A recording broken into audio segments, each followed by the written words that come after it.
স্থানীয় সময় মঙ্গলবার স্লোগানে স্লোগানে মুখরিত হয়ে ওঠে ইরানের রাজধানী তেহরানের ইনকলাব স্কোয়ার। এ সময় দেশটির সশস্ত্র বাহিনীর প্রতি সমর্থন জানান বাসিন্দারা। বলেন, যুক্তরাষ্ট্রের প্রেসিডেন্ট ডোনাল্ড ট্রাম্পের চাপের মুখে ইরান ও ইসরায়েলের মধ্যে একটি নড়বড়ে যুদ্ধবিরতি কার্যকর হয়েছে। এতে মধ্যপ্রাচ্যের দুই চিরশত্রু দেশের মধ্যে ইতিহাসের সবচেয়ে বড় সামরিক সংঘাতের ইতি ঘটবে বলে আশা করা হচ্ছে।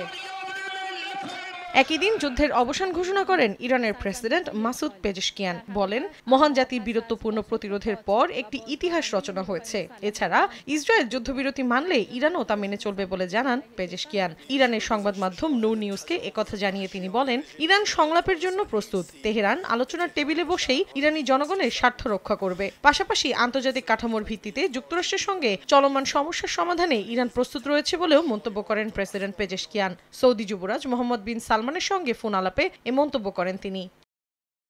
এদিকে ইরানের সরকার উৎখাতে আগ্রহ নেই বলে জানিয়েছেন ট্রাম্প, কারণ তা অস্থিরতা ডেকে আনবে বলে মনে করেন তিনি। আমি চাই সবকিছু যত দ্রুত সম্ভব শান্ত হোক।